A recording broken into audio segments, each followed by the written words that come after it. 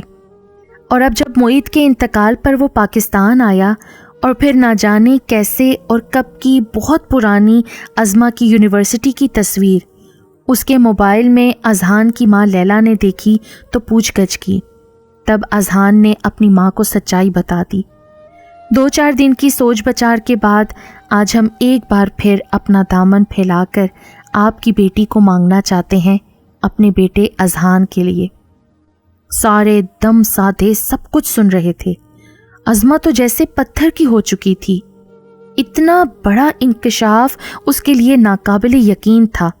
کیا ہوا بھائی صاحب؟ آپ کی خاموشی کو ہم کیا سمجھیں؟ بطول بیگم نے بے چینی سے پہلو بدلا۔ آج میری بچی نے میرا سر فخر سے بلند کر دیا ہے۔ ازما جیسا چاہے گی میں کرنے کو تیار ہوں۔ وارث صاحب کا لہجہ کپ کپا رہا تھا۔ ازما نے اپنا سر اٹھایا، ڈھیر سارے آنسو اس کی آنکھوں سے چھلک پڑے۔ اس کے تو وہم و گمان میں بھی نہیں تھا کہ ایسا بھی ہو سکتا ہے۔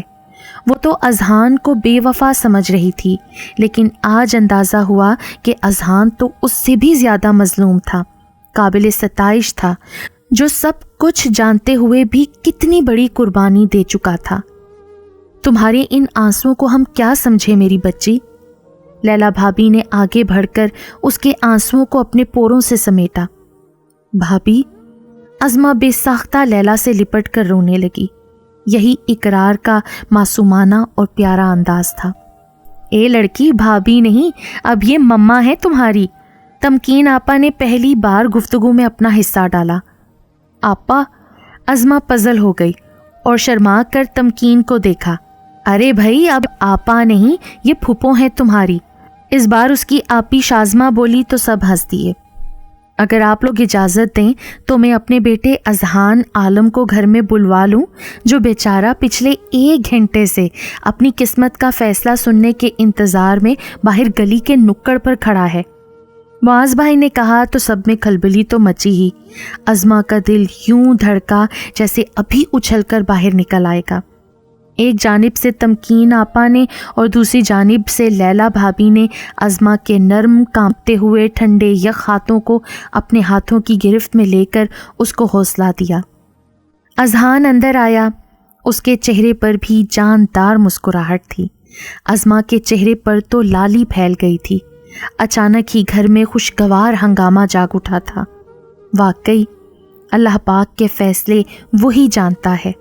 اذہان وارفتگی سے ازما کو اور ازما بے ساختگی سے اذہان کو دیکھ رہی تھی۔ میرا خیال ہے کہ ہم لوگ یہاں بیٹھ کر چائے، حلوے اور پکوڑوں سے انصاف کرتے ہیں، اور اگر آپ لوگوں کی اجازت ہو تو ہمارے یہ دونوں بچے چھت پر جا کر کچھ دیر آپس میں باتیں نہ کر لیں۔ معاذ بھائی نے دونوں کی بے چینی بھانپ کر کہا تو وارث صاحب اور تسلیم بیگم نے اس بات میں سر ہلا کر اجازت دی۔ ازما اور اذہان سیڑھیوں کی جانب بڑھ گئے۔ آج اذہان کے ساتھ قدم بقدم چلتے ہوئے ازما کے اندر ڈھیروں سکون اور اطمینان اتر آیا تھا۔ سچ ہے کہ ہر رات کے بعد سویرا اور اندھیرے کے بعد اجالا ضرور ہوتا ہے۔ اللہ پاک نے ہر غم کے پیچھے ایسی خوشی رکھی ہوتی ہے جو انسان کے وہم و گمان میں بھی نہیں ہوتی۔ کبھی کبھی انسان کی زندگی میں انہونی بھی انہونے انداز سے ہو جاتی ہے۔ یہی زندگی کے کھیل ہیں اور اسی کا نام زندگی ہے۔